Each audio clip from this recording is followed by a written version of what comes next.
Guys আজকে আমি এসেছি কলেজে, মানে এক সপ্তাহ পরে এসেছি। এর আগের দিনও এসেছিলাম এক সপ্তাহ আগে।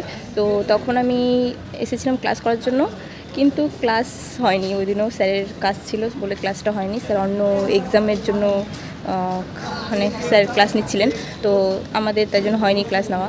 তো আমি এক সপ্তাহ পর আবার এসেছি। আজকে স্যার নেই, স্যার হয়তো কিসের জন্য আসেনি জানি না। তো কেউই আসেনি, আমি জানতাম না যে আজকে ক্লাস হবে না। তারপরে তো স্যারকে বললাম আমাদের ইন্টার্নশিপের যে সার্টিফিকেটটা দেওয়া হয়েছে কি না। তো স্যার বললেন যে হ্যাঁ হয়েছে। তো এখন আমি সার্টিফিকেটটা পেয়ে গিয়েছি।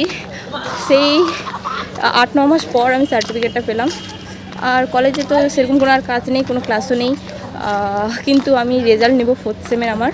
তো তার জন্য আমি আমার রেজিস্ট্রেশন সার্টিফিকেট এবং অ্যাডমিট কার্ডটা জমা দিয়েছি অফিসে। তো তিনি বললেন যে 12:30টার দিকে যেতে। তো এখনও 1 ঘন্টা বাকি আছে, তার জন্য আমি ক্লাসে তো আর থাকবো না, বাইরে মাঠের মধ্যে অনেক জায়গা আছে, তো সেখানে আমি এখন বসে ওয়েট করব। তো ভাবলাম তোমাদেরকেও শেয়ার করি, কারণ আমি তোমাদেরকে বলেছিলাম যে আমি ফ্লেবোটমি ব্লাড কালেকশন নিয়ে আমরা ইন্টার্নশিপ করেছিলাম আমাদের 5th সেমে। এটা একটা আমাদের নতুন নিয়ম চালু করেছিল 4th ইয়ারের জন্য। তো সেই জন্যই তোমাদের সঙ্গে শেয়ার করলাম। একটু সার্টিফিকেটটা পেয়ে গিয়েছি অনেকদিন পর। জানি না এই সার্টিফিকেটটা কী কাজে লাগবে, কিন্তু পেয়ে খুব খুশি লাগছে। একটা নতুন জিনিস শিখেছি, ব্লাড কালেক্ট করা। নতুন নতুন জিনিস শিখতে না খুব ভালোই লাগে কিন্তু। তো দেখি এখন ওয়েট করি, একটু বসার জায়গা খুঁজি। দেখো আমাদের পুরো কলেজ, এর আগেও দেখিয়েছি তোমাদেরকে, যখনই আসি তোমাদেরকে একটু একটু করে দেখাই। আগে তো ওইদিকেই শুধু সিটগুলো ছিল বসার জায়গা, এই পাশটাতে ছিল না, আমাদের গেটের মানে গেটের পাশে ছিল না। এখন এগুলো নতুন করে বানিয়েছে, এই পাশেও বানিয়েছে। গাইস আমাদের কলেজে সচেতনতামূলক একটা মিছিল হচ্ছে, থ্যালাসেমিয়া বিভিন্ন রোগ। সচেতন হন, সুরক্ষিত থাকুন। বিয়ের আগে থ্যালাসেমিয়া পরীক্ষা বাধ্যতামূলক। আগামী প্রজন্ম সুরক্ষিত থাকুন। বাঁচতে হলে জানতে হবে। আসুন ঐক্যে হাত তুলি, HIV প্রতিরোধ করি। সচেতন হন, সুরক্ষিত থাকুন।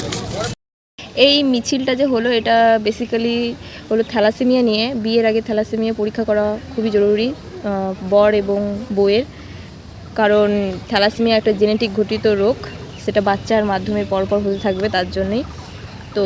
আর ওটা তো খুবই ভয়াবহ রোগটা, সবসময় ব্লাড দিতে লাগে, আরও অনেক কিছু ব্যাপার আছে। তো সবাই সচেতন হও সেটা নিয়ে, থ্যালাসেমিয়া পরীক্ষা করো, তারপরে বিয়ে করো। দেখে নাও রক্ত পরীক্ষা করে যে থ্যালাসেমিয়া আছে কি না। অফিসে চলে এসেছি গাইস রেজাল্ট নিতে। এখন রেজাল্ট নেব, রেজাল্ট চেক হচ্ছে কার কোনটা রেজাল্ট।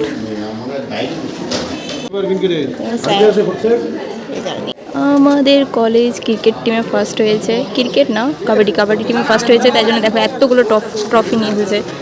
হেড ম্যাম স্যার সবাই মিলে ফটো তুললো, সরি প্রিন্সিপালরা। খুবই গর্বের বিষয় একটা। যখন আমি ট্রফিগুলো দেখলাম, আমার অনেক দিন ধরেই মানে ছোটো থেকেই সব খেলাতে খুবই ইচ্ছা, আমার আগ্রহ, কিন্তু আমি খেলাতে নাম দিইনি। আমি অন্য ডিপার্টমেন্টে চলে গিয়েছিলাম। তো সেখান মানে অন্য ডিপার্টমেন্টে এখন আমি খেলাতে নাম দিব না, অন্য ডিপার্টমেন্টে দেবো, তার জন্যই আমি খেলাতে দিইনি।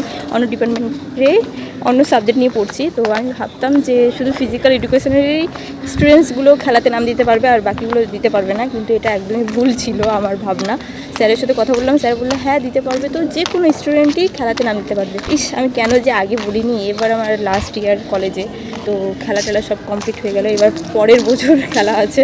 তো আমার তো এই বছরই শেষ, তো আমি আর খেলাতে নামই দিতে পারলাম না। সে যাই হোক, হলো না। এখন আমি বাড়ি চলে যাব, আমার রেজাল্ট নেওয়া শেষ, কোনো কাজই হলো না, শুধু রেজাল্টটাই নিলাম। আর বাড়িতে যাব, একটু আরাম করব। আর কি সুন্দর আমি আজকে কলেজে বসে বসে অনেক সুন্দরভাবে টাইম স্পেন্ড করেছি, আমি নিজেও বুঝতে পারিনি কখন টাইম চলে গিয়েছে। একদম রিলস বানাতে টাইম শেষ। তো যাই, এখন আমি বাড়ি।